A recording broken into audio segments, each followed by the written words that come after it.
So hello नमस्कार मेरे प्यारे साथी, स्वागत है हमारे इस online platform it's Mewar classes में। मेरे प्यारे साथी, एक बार जल्दी से क्लास को शेयर कर दीजिएगा, धमाकेदार सेशन को लाइक कर दीजिएगा। हमारी क्लास होने वाली है पशु परिचर परीक्षा पेपर 2024 से संबंधित क्लास होने वाली है। बिल्कुल इसका उत्तर बताइएगा, इसका उत्तर क्या होगा। बिल्कुल स्टार्टिंग से लेके अंतिम तक बने रहिएगा हमारे साथ, ठीक है ना। बोलो बने रहोगे ना? बिल्कुल बने रहेंगे। रख हौसला वो मंजर भी आएगा, रख हौसला वो मंजर भी आएगा, प्यासे के पास चल के समंदर भी आएगा। तो मेरे प्यारे साथियों बने रहिएगा। हम बढ़ते हैं अपने प्रश्न की तरफ, ठीक है ना। नहीं हो तो चैनल को सब्सक्राइब कर देना, अधिक से अधिक क्लास को शेयर करते रहो भाई, शेयर करते रहो ना आप लोग। कि शेयर क्यों नहीं करते हो? शेयर अधिक से अधिक करते रहो, ठीक है ना। बिल्कुल अगला प्रश्न पढ़ते हैं हम। अपना अगला प्रश्न क्या है? 100% मैं बोल रहा हूँ 100% है ना, 100% एग्जाम में पेपर में छपेगा। बिल्कुल मैं है ना प्रश्न कराता जाऊंगा और उसके साथ में इंपॉर्टेंट पॉइंट भी मैं आपको बताता जाऊंगा। बिल्कुल तो ये रहा आपके सामने प्रश्न नंबर 1। जल्दी से कमेंट करो, इसने क्या पूछा है? जल्दी से कमेंट करो। इसने पूछा है मेरे प्यारे साथी, इसने पूछा है मुर्गी के शरीर का तापमान सेल्सियस में कितना होता है? कितना होता है? 41.7, 44 या फिर 39.5 या फिर 38? बताइए जल्दी से कमेंट कर दीजिएगा कितना होता है। जल्दी से कमेंट कर दीजिएगा। लाजवाब, खतरनाक, धमाकेदार प्रश्न है। बिल्कुल और इसकी सारी विशेषता भी मैं आपको बता दूंगा, ठीक है ना। बिल्कुल जल्दी से कमेंट करिए कितना होता है। जल्दी से कमेंट करो रे, जल्दी से कमेंट करो भाई, जल्दी से कमेंट करो, ठीक है ना। नहीं मनाना हमें वैलेंटाइन डे, नहीं मनाना हमें प्रोमिस डे, नहीं मनाना हमें हक डे, कुछ भी नहीं मनाना, ठीक है ना। हमें मनाना है सिर्फ पशु की परिचर की पूंछ पकड़ ले, ऐसा मनाना है, ठीक है ना। जल्दी से बताइएगा, कमेंट कर दीजिएगा। बिल्कुल इसका होगा 41.7। कितना होगा? 41.7 सेल्सियस इसका तापमान होगा, ठीक है ना। बिल्कुल अगर इसकी मैं बात करूँ ना, इसकी मैं देखो, इसकी मैं बात करूँ ना, पॉइंट की, इंपॉर्टेंट पॉइंट की मैं बात करूँ तो देखिएगा, साथ साथ में आप नोट भी करते रहिएगा। बिल्कुल साथ साथ में आप नोट भी करते रहिएगा। की पॉइंट, इसके पॉइंट की मैं बात करूं ना तो देखिए मुर्गियों का शारीरिक तापमान मनुष्यों की तुलना में बहुत अधिक होता है ना। बिल्कुल होता है। सामान्य मुर्गी के शरीर का तापमान लगभग कितना होता है? 40.6 से 43 डिग्री सेल्सियस के बीच में होता है ना। बिल्कुल और इंपॉर्टेंट पॉइंट मैं बताऊं तो देखिएगा, देखो इंपॉर्टेंट पॉइंट आपके सामने ये रहा, जल्दी से देख लीजिए।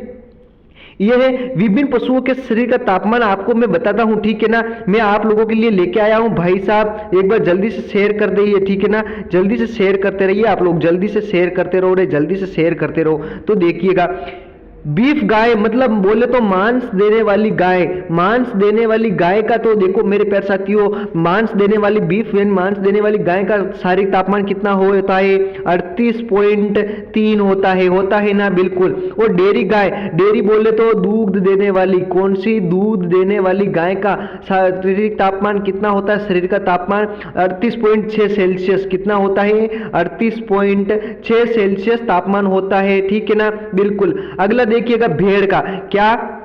भेड़ का देखिएगा, भेड़ का होता है कितना होता है? 39.1 और घोड़ी का कितना होता है? 37.8, ठीक है ना। और सुअर का कितना होता है? 39.2 डिग्री सेल्सियस इसका तापमान होता है, ठीक है ना। क्लियर है ना। बिल्कुल और देखिएगा अगला है मुर्गी का। गुरुजी मुर्गी का कितना होता है? तो देखो ना भाई, मुर्गी का देखो ना, मुर्गी का होता है 41.7 और ऑस्ट्रेलियन का कितना होता है? इसका होता है 37.6। याद रहोगे, रखेगा ना। बिल्कुल याद रखोगे ना। अरे जल्दी से छापो ना, याद रखोगे क्या? बिल्कुल याद रखना है, ठीक है ना। अगला प्रश्न ये आपके सामने, जल्दी से कमेंट कर दीजिएगा। इसने क्या पूछा है? जल्दी से कमेंट करो। इसने पूछा है मेरे प्यारे साथी, इसने पूछा है गाय के जन्म से लेकर 6 महीने की उम्र तक बच्चे को क्या कहते हैं? क्या कहते हैं? बच्चिया कहते हैं, कलिंग कहते हैं, या फिर फ्रीमार्टिन कहलाते हैं, या फिर बछड़ा कहते हैं? जल्दी से बताओ किसका उत्तर सबसे पहले आएगा। इसका उत्तर जो बताएगा ना उसका नाम सबसे पहले लिया जाएगा भाई साहब, है ना। इंपॉर्टेंट प्रश्न है ना, बिल्कुल इंपॉर्टेंट प्रश्न है, ठीक है ना भाई। ये फरवरी महीना भाई ऐसा ही चलेगा, हमको फरवरी महीना याद नहीं करना, हमको सिर्फ सिलेक्शन याद करना है, ठीक है ना। बिल्कुल मैंने बोल दिया ना, ये छोड़ो सारा हक day, chocolate day, teddy day, है ना। बिल्कुल ये हमें कोई काम का नहीं, हमें तो सिर्फ चाहिए पूंछड़ी पकड़ने दे, किसकी? गाय भैंस की पूंछ पकड़ने दे, ये करने दे, ठीक है ना। बिल्कुल हमें तो इसमें सिलेक्शन लेना है। जल्दी से बताइए, गाय के जन्म से लेकर 6 महीने की उम्र तक बच्चे को क्या कहते हैं? बच्चिया, कलिंग या फिर फ्रीमार्टिन या फिर बछड़ा? जल्दी से कमेंट कर दीजिएगा, थोड़ा स्पीड चलना पड़ेगा आप लोगों को। भाई साहब क्या बात है, सबके बछड़ा आ रहे हैं ना। ऑप्शन नंबर डी, भाई बछड़ा आ रहा है ना, बिल्कुल बछड़ा आ रहा है भाई, ठीक है ना, बिल्कुल। जल्दी से शेयर कर दो एक बार, जल्दी से शेयर करो मेरे प्यारे साथियों, मेरे प्यारे दोस्तों लोगों, मेरे प्यारी बहनों, ठीक है ना, जल्दी से शेयर कर दीजिएगा एक बार। क्या बात है। अगर देखो इंपॉर्टेंट पॉइंट मैं आप लोगों के साथ साथ में करवा रहा हूं, मैं इंपॉर्टेंट पॉइंट है ना मेरे प्यारे साथियों, मैं आप लोगों को साथ साथ में करवा रहा हूं। देखिएगा, बछड़ा, बछड़ा होता है जन्म से 6 माह की आयु तक गाय में से एक होता है, ठीक है ना, बिल्कुल। देखो अगर मैं बात करूं बच्चिया की, बच्चिया क्या होता है? गाय के पेट में होता है, जैसे मैं बताऊं यौवन की उम्र से लेकर एक बछड़े के जन्म देने तक, जैसे गाय के पेट में बच्चा होता है, वो जब जन्म ले लेते हैं तब उसको बोलते हैं बच्चिया। क्या बोलते हैं? बच्चिया। तो देखो अगला इसमें क्या बोला है, मादा बछड़े को बच्चिया या क्या बोलते हैं, हीफर के रूप में जाना जाता है। किसके नाम में? हीफर के रूप में। अगर मैं बात करूं कलिंग की, तो देखो कलिंग क्या है? कलिंग एक ऐसी प्रक्रिया है जिसमें अवांछित अनुपादक और कौन सा गैर लाभकारी जानवरों का झुंड या खेत से हटा दिया जाता है, उसे कहते हैं कलिंग। क्या कहते हैं? कलिंग कहते हैं। और अगला देखिए फ्रीमार्टन। फ्रीमार्टन क्या है मेरे प्यारे साथियों? फ्रीमार्टन की मैं बात ना, ये मर्दाना व्यवहार, गैर कानून कामकाजी अंडाशय वाली मांझ बाधा मवेशी होते हैं ना, बिल्कुल बांझ होते हैं ना, जिनका कोई बछड़ा बछड़ी नहीं होता है, ठीक है ना, समझ गए ना, बिल्कुल। देखो वेदर यानी होता है बक या बकलिंग, जिसे बंदिया किया गया हो, जिसे क्या किया गया हो? बंदिया किया गया हो, ठीक है ना, उसे कहते हैं वेदर, ठीक है ना, बिल्कुल। देखिए अब इसके मैं आप लोगों के सामने एक सारणी लेके आया हूं। क्या लेके आया हूं? एक सारणी लेके आया हूं, बिल्कुल। तो देखिएगा, एक तरफ पशु दिए हुए हैं, एक तरफ विवरण दिया हुआ है, एक तरफ पशु है, एक तरफ भैंस, एक तरफ भेड़, एक तरफ बकरी, ठीक है ना। इनको क्या क्या बोला जाता है? देखो पशु, ठीक है ना, ठीक है ना, बिल्कुल।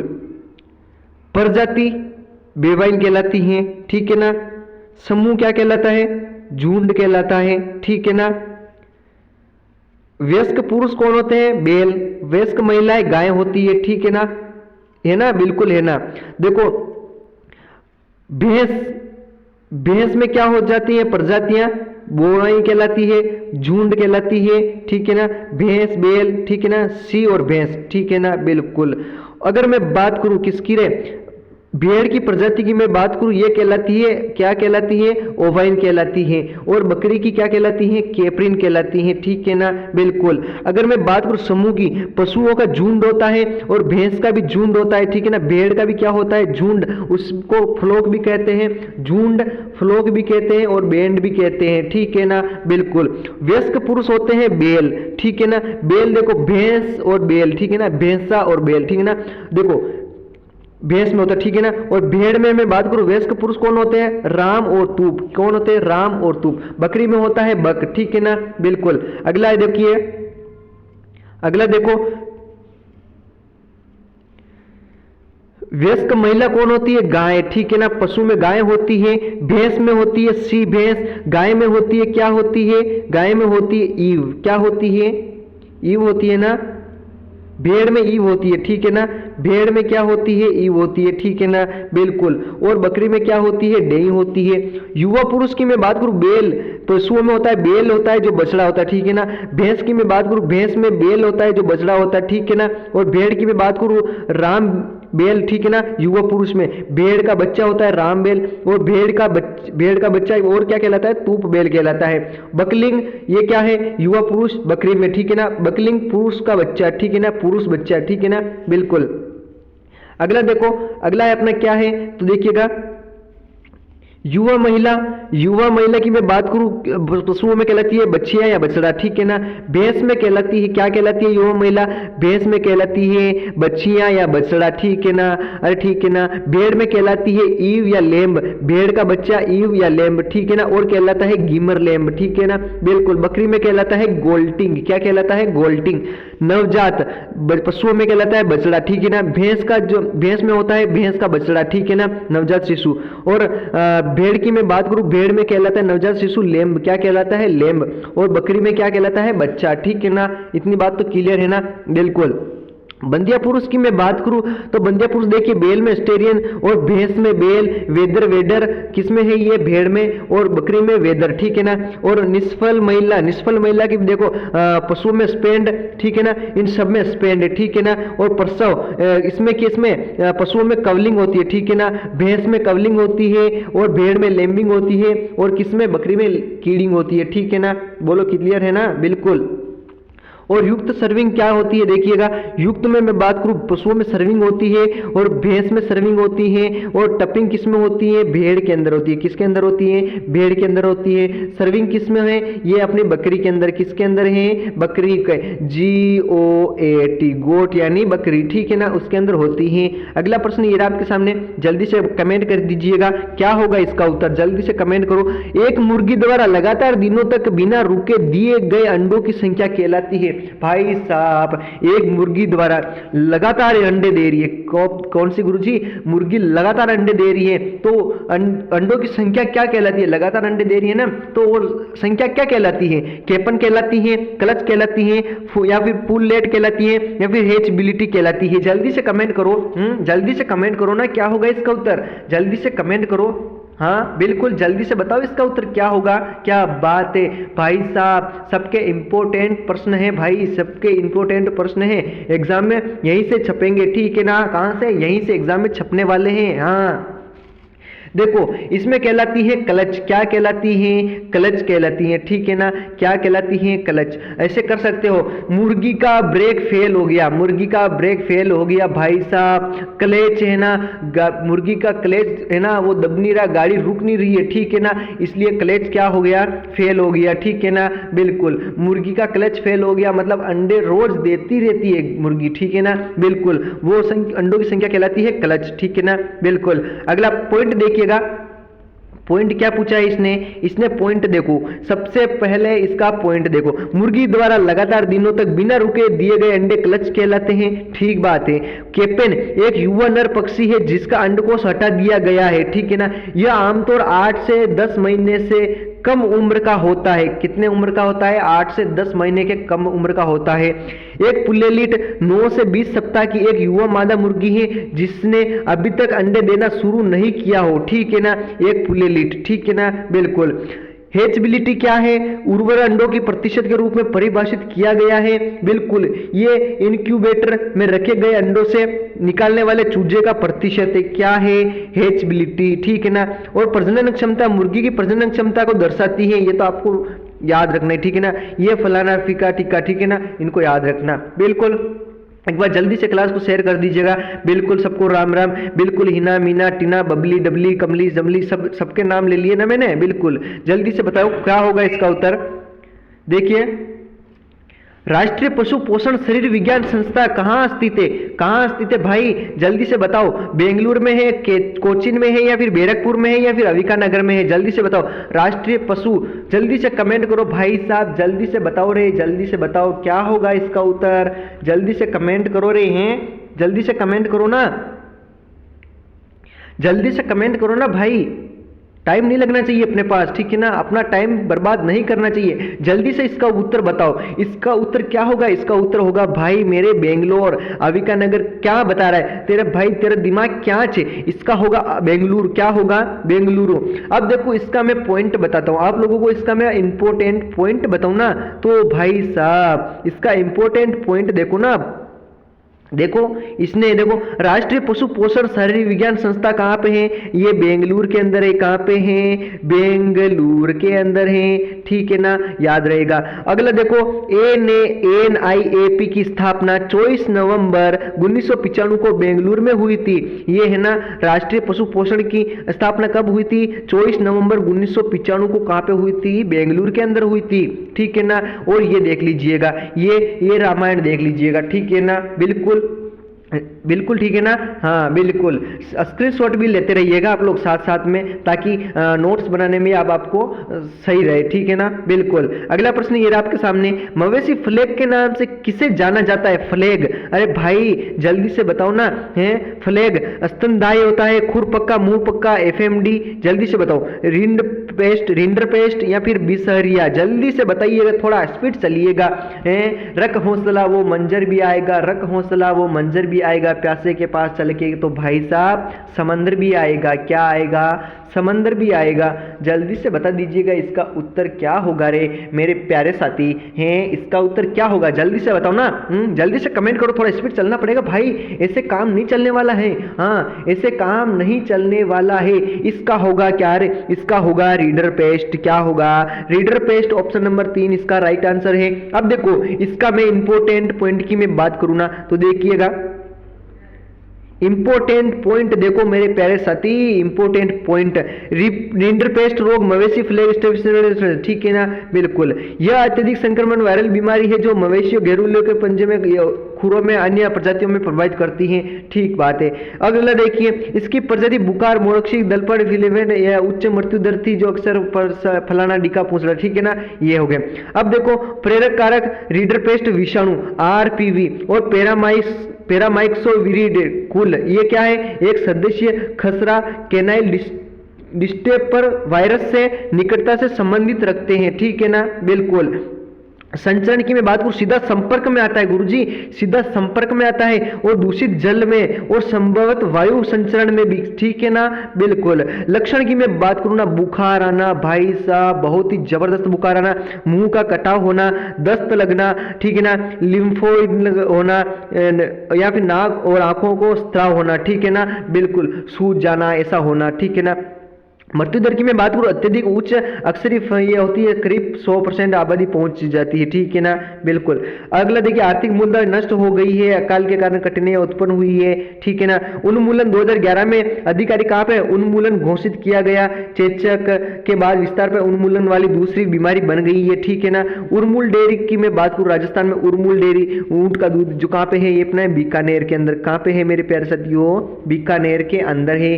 अगला पॉइंट ये आपके सामने, जल्दी से कमेंट करो। ये देखो, ये है ना, मैंने बताया ना, ये क्या है? रिंडरपेस्ट रोग। कौन सा रोग गुरुजी? रिंडरपेस्ट रोग। गाय में रिंडरपेस्ट रोग, देखो भाई साहब, है ना। बिल्कुल। देखो गाय पीछे गोबर किया हुआ पूरी खराब हो गए, ठीक है ना। बिल्कुल। देखो यहाँ पर देखो, आंखों से आंसू निकल रहे हैं, मुंह से झाग निकल रहे हैं, ठीक है ना, निकल रहे हैं ना। बिल्कुल। और यहाँ से जो है ना, सिर नीचे दब गया है, ठीक है ना। आप लोगों को साफ साफ दिखाई दे रहा है, दिखाई दे रहा है ना। बिल्कुल, ये है रिंडरपेस्ट रोग। क्या है? रिंडरपेस्ट रोग है, ठीक है ना। बोलो क्लियर है ना, समझ में आ गया ना? जल्दी से कमेंट करो, समझ में तो आ गया ना? बिल्कुल समझ में आ गया। अगला प्रश्न ये आपके सामने, देखिएगा, फाउल पॉक्स रोग ज्यादातर निम्नलिखित में से किस प्रजाति को प्रभावित करता है? जल्दी से कमेंट कर दीजिएगा। हीना, मीना, टीना, बबली, कमली, डबली, सबका नाम ले लिया मैंने। बिल्कुल, जल्दी से बताओगा क्या होगा? जल्दी से कमेंट करो। ऊंट, पक्षी, बकरी या सुअर, जल्दी से बताओ। फाउल पॉक्स भाई साहब, ये सर्वाधिक की मैं बात करूँ ना, फाउल पॉक्स होता है पक्षियों के अंदर। किसके अंदर होता है? पक्षियों के अंदर होता है। जैसे मुर्गी हो गई, कबूतर हो गया, सारे हो गए, ठीक है ना। मैं इनका उदाहरण बताऊं, इंपोर्टेंट पॉइंट बताऊंगा ना, तभी आपको समझ में आएगा। देखो फाउल पॉक्स, ये देख रहे हो ना, मुर्गी देख रहे हो ना, बिल्कुल देख रहे हैं मुर्गी। गुरुजी क्या बात है, अति सुंदर सुशील है ना। बिल्कुल। देखो इसका मैं इंपोर्टेंट पॉइंट की मैं बात करूँ ना, तो देखिएगा इसमें क्या है। देखो फाउल पॉक्स एक अपेक्षाकृत धीमी गति से फैलने वाला विषाणु जनित संक्रमण है, विषाणु जनित संक्रमण है, ठीक है। अधिकांश पक्षियों में पाया जाता है। फाउल पॉक्स ये वायरस है ना, ये किसके कारण होता है? जो ये होता है किसके? फाउल पॉक्स ये होता है एवी पॉक्स वायरस के नाम से विषाणु के कारण होता है, ठीक है ना। बिल्कुल, ये पॉक्स विरिडे परिवार से संबंधित रखता है, ठीक है ना। यह रोग मानव में होने वाले चेचक रोग जो होता है ना, मानव इंसानों में होता है, उसी प्रकार जैसे उसी के टाइप है, ठीक है ना। मुर्गी पालन की विश्वव्यापी बीमारी है भाई साहब, ठीक है ना। देखो कुछ संभावित वाहक जैसे मुर्गियां, टर्की, बटेर, कनारी, कबूतर, कई अन्य और सब पक्षी आ गए, ठीक है ना। देखो अब देखो इसमें, देखो मेरे प्यारे साथियों, इसमें देखो टीका कौन सा क्या लगेगा? फॉक्स वायरस की मैं बात करूं, एफपीवी टीका लगेगा और सीओ चिकन भ्रूण उत्पत्ति का टीका उपयोग फाउल पॉक्स रोगी में नियंत्रित करने के लिए किया जाता है, ठीक है ना। फाउल पॉक्स के लक्षण भाई साहब अपने इंसानों में भी होता है ना, बिल्कुल होता है। जैसे सोना बाबू है, ठीक है ना, सोना बाबू है भाई साहब, बिस्तर के अंदर घुसड़ के येलो येलो येलो इस तरह करता है, ठीक है ना भाई साहब। उस 1-2 दिन हो गया, जैसे अभी फरवरी चल रहा है ना, बिल्कुल भाई साहब, कोई तो वैलेंटाइन डे मना रहा है, कोई क्या मना रहा है भाई, है ना, बिल्कुल मनाते हैं ना, बिल्कुल।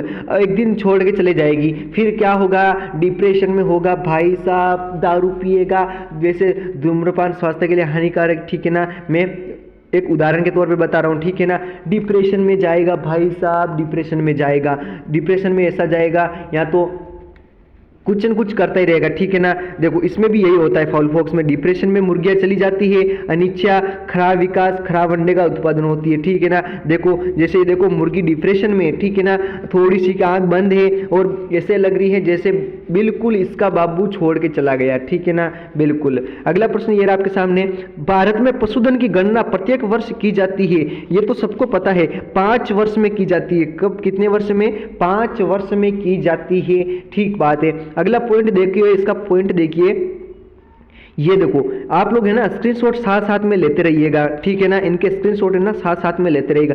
भारत में पशुधन गणना हर 5 साल में होती है, ठीक है। आखिरी बार ये 2019-2020 में हुई थी, 2019 और 2020 में पशु गणना हुई थी, ठीक है। उत्तर प्रदेश में भारत पशुधन संख्या की सबसे अधिक है, उत्तर प्रदेश है ना अपना यूपी, उसमें है ना पशुधन सबसे ज्यादा है, ठीक है ना। और राजस्थान की मैं बात करूँ, राजस्थान में कहाँ पे है, राजस्थान में सर्वाधिक बाड़मेर, कहाँ पे है, बाड़मेर, ठीक है ना।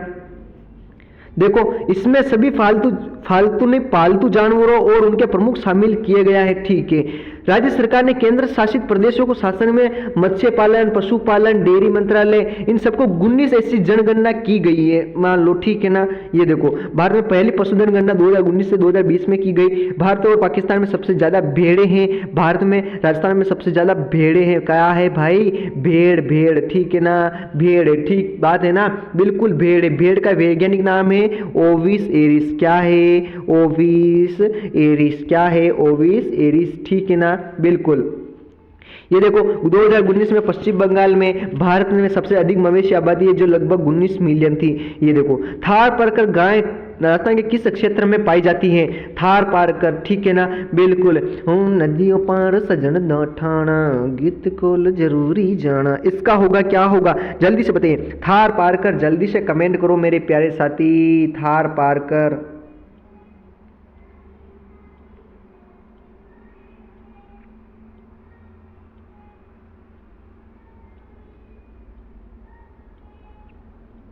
जल्दी से कमेंट करो, थार पारकर, जल्दी से बताओ, ठीक है ना, जल्दी से कमेंट करो। इसका होगा मालानी क्षेत्र, मालानी क्षेत्र, जैसे थार पारकर जैसलमेर, क्या बताया था, जैसलमेर, बाड़मेर, ये बताया था ना मैंने, गुजरात के, पाकिस्तान के सिंध प्रांत से ये उसी साइड की है, ठीक है ना, थार पारकर, थार को पार करने वाली, ठीक है ना, बिल्कुल। इसका होगा मालानी। पॉइंट देखिए इसका, देखो इसका पॉइंट देखो मेरे प्यारे साथियों, इसका पॉइंट देखो गाय की नस्ल किसमें उत्पत्ति बाड़मेर के मालानी क्षेत्र से होती है, बिल्कुल होती है। नस्ल दूध देने की क्षमता के लिए जानी जाती है, बिल्कुल जानी जाती है। और मूल स्थान के अनुसार इसे व्हाइट सिंधी और ग्रे सिंधी, कौन सी, व्हाइट सिंधी और ग्रे सिंधी, याद रखना रे, याद रखना भाई साहब, बहुत ही इंपॉर्टेंट प्रश्न है, कितना इंपॉर्टेंट प्रश्न है। यह नस्ल सफेद और हल्के भूरे रंग का कोट होता है, बिल्कुल। यह नस्ल सूखे की स्थिति में अच्छी तरह से जीवित रह सकती है, बिल्कुल। ये चारे और झाड़िएदार वनस्पति पर जीवित रह सकती है, बिल्कुल रह सकती है। दूध की मैं बात करूं ना भाई साहब, इसका दूध क्या रे, इसका दूध औसत ब्यात पे कितना होता है, जल्दी से बताओ। इसका होता है 1600 से कितना होता है, 2200, कितना होता है, 1600 से भाई साहब 2200 होता है, 2200, ठीक है ना, 1600 से 2200 होता है, कितना होता है, 1600 से 2200 होता है, ठीक है ना, याद रहेगा ना, बोलो याद रहेगा ना, बिल्कुल। द्विकाजी नस्ल आप इसको बोल सकते हैं, द्विकाजी नस्ल इसको आप बोल सकते हैं, ठीक है ना, याद रहेगा ना, जल्दी से कमेंट करो, याद रहेगा या नहीं रहेगा, याद रहेगा, देखो, अब देखो आपके सामने ये इंपॉर्टेंट पॉइंट मैं लेके आया हूँ। देखो, मालानी थार पारकर, ठीक है ना, मालानी थार पारकर नागौरी जो नागौरी में है, जालोर इसमें पाई जाती है कांकरेज, ठीक है ना, भीलवाड़ा में है मालवी, कौन सी मालवी, मालवी बोलो, ठीक है ना, आप मालवी बोल सकते हैं बिल्कुल। ये झालावाड़, चित्तौड़गढ़, बांसवाड़ा, इस मंदसौर, रतलाम इस साइड, ठीक है ना, बिल्कुल, हाँ बिल्कुल, ठीक है ना, ठीक बात है। देखिएगा, अब मैं बात करूँ गुरुजी क्या इनका बताओ, तो देखो थार पारकर की तो मैंने बताई दी, ठीक है ना। नागौरी की मैं बात करूँ ना, तो देखो इसका जो इसको देखो पूंछ है ना मध्यम लंबाई की होती है, पूंछ मध्यम लंबाई की होती है। औसत ब्यात इसका दुग्ध औसत ब्यात कितना होता है, इसका दुग्ध होता है मेरे प्यारे साथियों कितना होता है 600 से 1000, कितना होता है 600 से 1000 औसत ब्यात इसका दुग्ध होता है प्रति लीटर, ठीक है ना। बोलो याद रहेगा ना, जल्दी से बताओ याद रहेगा ना, हाँ बिल्कुल याद रखना आप लोग, ठीक है ना। कांकरेज की मैं बात करूँ ना भाई साहब, किसकी, कांकरेज की, तो देखिएगा कांकरेज कहाँ पाई जाती हैं, ये जालोर, सांचौर, बाड़मेर, जोधपुर ये इलाके में पाई जाती हैं, ठीक है। अगर मैं बात करूँ ना इसकी औसत दुग्ध की, इसकी मैं बात करूँ ना तो कितना होता है 1000 से 1500, कितना होता है 1000 से 1500 इसका औसत ब्यात दूध होता है, ठीक है ना, बिल्कुल। और मैं 1333 लीटर प्रति ब्यात की दर से इसका दूध होता है, ठीक है ना, बोलो याद रहेगा ना, बिल्कुल। मालवी की मैं बात करूँ ना मेरे प्यारे साथी, मालवी की किसकी, मालवी की मैं बात करूँ ना, देखो इसका तो मैंने बताई दिया 700 से 900, कितना 700 से 900 औसत लीटर ब्यात होता है। और शरीर बड़ा व ढीला होता है, कैसा होता है, शरीर बड़ा होता है, ढीला होता है, ठीक है ना, होता है ना, बिल्कुल होता है, ठीक है ना, बिल्कुल। गल कंबल की स्वीकृत के अच्छे किस्म के बेल बोझ ढोने के लिए अच्छे हैं इसके, ठीक है ना। ठुमक ठुमक जब हिट चाहे तू पहाड़ी तो माँ, ठीक है ना, बिल्कुल। चश्मा लगाओ ना सर, बिल्कुल चश्मा लगाएंगे भाई, चश्मा लगाएंगे। इसका उत्तर बता तो क्या होगा जब मानूंगा मैं। निम्नलिखित में से किस रोग से जानवरों की आंत मोटी हो जाती है भाई साहब, क्या होगा रे, जल्दी से बताओ, क्या होगा, जल्दी से कमेंट करो। लिस्टीरियोसिस रोग या फिर लेसियन रोग या फिर मास्टिटिस रोग या फिर जॉन रोग, भाई साहब इंपॉर्टेंट प्रश्न है रे, मैं बोल रहा हूँ इंपॉर्टेंट प्रश्न है भाई साहब। ये ऐसा कंटेंट है ना, ये ऐसा कंटेंट है ना, मैं बोल रहा हूँ 100% क्या 100% एग्जाम में छपेगा मेरे प्यारे साथियों, ये नोट कर लेना या रिकॉर्ड कर लेना मेरे प्यारे साथियों। यहाँ से 100% एग्जाम में पेपर में क्वेश्चन छपने वाला है, ठीक है ना। देखिएगा इसका होगा जान रोग, नहीं भाई जॉन रोग, क्या होता है जॉन रोग, जान रोग मत बोला करो, ठीक है ना। देखिएगा इसका मैं बात करूँ ना, इसका पॉइंट देखो आप, तो पॉइंट देखिए, पॉइंट पे सीधा आते हैं। ये रामायण तो बहुत लंबी है पर क्या करें, पढ़ना तो पड़ता है ना। जॉन रोग मवेशियों, भेड़, बकरी, भैंस, कभी कभी सुअर की विशिष्ट दीर्घकालीन संक्रमण अंतराशोध थे, बिल्कुल है। रोग क्या होता है, रोग को क्रमाकुंचन मवेशिया, भैंसों, दीर्घकालीन दायरा अंते मोटे वर्गीकृत किया जाता है। 3 से 6 वर्ष की उम्र में जानवर बीमार और ज्यादातर पीड़ित रहते हैं, बिल्कुल। सूरज की रोशनी, सूखा, मिट्टी, उच्च पीएच प्रति अतिवेदनशील होते हैं। मूत्र का निरंतर संपर्क जीवाणु के जीवन को कम कर देता है। और क्या नैदाविक संकेत 2 से 6 वर्ष की आयु दौरान प्रतीक है, और ये देख लीजिए, ठीक है ना, बिल्कुल। अब देखो इसकी मैं बात करूं, लिस्टियोरोसिस रोग क्या है, मेनिंजोफेलिटिस के नाम से जाना जाता है, किसके नाम से, मेनिंजोफेलिटिस के नाम से जाना जाता है। लेसियन रोग या हाइपोकैल्सीमिया के नाम से जाना जाता है। भाई ये याद रख लेना, ये याद रख लो, स्क्रीनशॉट ले लो, एक काम करो आप स्क्रीनशॉट ले लो, ये आएगा भाई रोग से भी 100% एग्जाम में पेपर में आएगा, मैं बोल रहा हूँ ना, मैं बोल रहा हूँ। रक हौसला वो मंजर भी आएगा, रक हौसला वो मंजर भी आएगा, प्यासे के पास चल के समंदर भी आएगा। बिल्कुल। अब देखिए अगला प्रश्न क्या बोलता है, अगला प्रश्न बोलता है पट्टनवाड़ी नस्ल की भेड़ जो अपने होजे ऊन की गुणवत्ता के लिए जानी जाती है वो कहाँ पाई जाती है? महाराष्ट्र में, असम में है, असम में पाई जाती है, केरल में या गुजरात में? जल्दी से कमेंट करो, थोड़ा स्पीड चलो भाई साहब, है जल्दी से बताओ ना इसका क्या होगा। क्या बात है, सबके उत्तर सही आ रहे हैं ना, हीना मीना टीना कमली बबली डबली, क्या बात है सबके भाई साहब, मोनू टोनू सोनू, सबके उत्तर सही आ रहे भाई, क्या बात है, मानना पड़ेगा रे, मानना पड़ेगा, है ना, बिल्कुल मानना पड़ेगा, क्या बात है। इसका होगा मेरे प्यारे साथियों, क्या होगा, ये पटनवाड़ी नस्ल की भेड़ जो अपने होजरी उनकी गुणवत्ता के लिए कहाँ पाई जाती है? ये पाई जाती है गुजरात में। कहाँ पे पाई जाती है? गुजरात के अंदर पाई जाती है, ठीक है ना। इंपॉर्टेंट पॉइंट की मैं बात करूँ ना तो देखो भाई साहब, इंपॉर्टेंट पॉइंट देखो रे, क्या ये तो है, ठीक छोड़ो इनको, ये देखो आप, तो एक तरफ भेड़ की नस्ल, ठीक है ना, भेड़ की नस्ल है, भारत के वह क्षेत्र जहां पाई जाती है, और ऊन का प्रकार देखिएगा, मैं बोल रही हूँ कि था के वो पॉइंट एग्जाम में छपे लो, छपसी कहाँ छपेगो? एग्जाम में छपेगो। मैं बोलू बाबूरा ए प्रश्न गलत को नहीं होसी तेरो, ठीक है ना। देखो एको की होसी उत्तर, एको होसी मारवाड़ी पाई जाती है, क्या गुजराती पाई जावे। कौन सा अपरिष्कृत ऊन इसकी होती है? बाखरवाल जम्मू कश्मीर में ऊनी शाल होती है, नाली राजस्थान हरियाणा पंजाब में कालीन ऊन, ठीक है ना। और रामपुर बुशर भाई साहब उत्तर प्रदेश हिमाचल प्रदेश में भूरी ऊन होती है। और देखो लोही राजस्थान पंजाब में उच्च गुणवत्ता वाली कालीन ऊन, कौन सी? उच्च गुणवत्ता वाली कालीन ऊन, ठीक है ना, बोलो याद रहेगा ना। स्क्रीनशॉट लेना है क्या? स्क्रीनशॉट भी लेते रहो ना, स्क्रीनशॉट भी लेते रहो, ठीक है ना, बिल्कुल स्क्रीनशॉट भी लेते रहो ना, हाँ बिल्कुल लेते रहो। अगला पॉइंट ये रहा आपके सामने, बस इतना ही है क्या? हो गए ना सारे?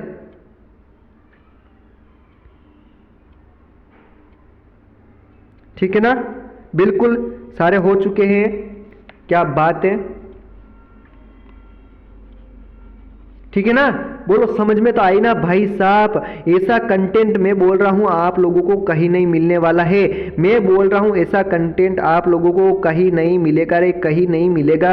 हाँ एक बार आप लोग है ना लाइक कर दीजिए, अभी तक आप लोगों ने लाइक नहीं किया हुआ है मेरे प्यारे साथियों। इट्स मेवाड़ क्लासेस सब्सक्राइब तो करना ही है आपको, है ना, बिल्कुल, क्या बात है, हीना मीना टीना बबली डबली सबके सही है भाई साहब, है ना, ठीक है ना, बिल्कुल भाई साहब। ओके, थैंक यू, मिलेंगे नेक्स्ट क्लास में, तब तक के लिए आप सबको bye bye, take care, okay thank you भाई साहब, ठीक है ना, बिल्कुल खाना खाइए, हष्ट पुष्ट रहिए, तंदुरुस्त रहिएगा, क्या बात है। ये पीडीएफ मिलेगी आप लोगों को, कहाँ मिलेगी मेरे प्यारे साथियों? ये पीडीएफ मिलेगी आपको टेलीग्राम चैनल पे। कहाँ पे मिलेगी? टेलीग्राम चैनल पे। बकरी का वैज्ञानिक नाम आपको कहाँ छापना है? कमेंट के अंदर छापना है। कहाँ पे छापना है? कमेंट में आपको छापना है बकरी का वैज्ञानिक नाम, ठीक है ना। तब तक के लिए आप सबको बाय बाय, टेक केयर।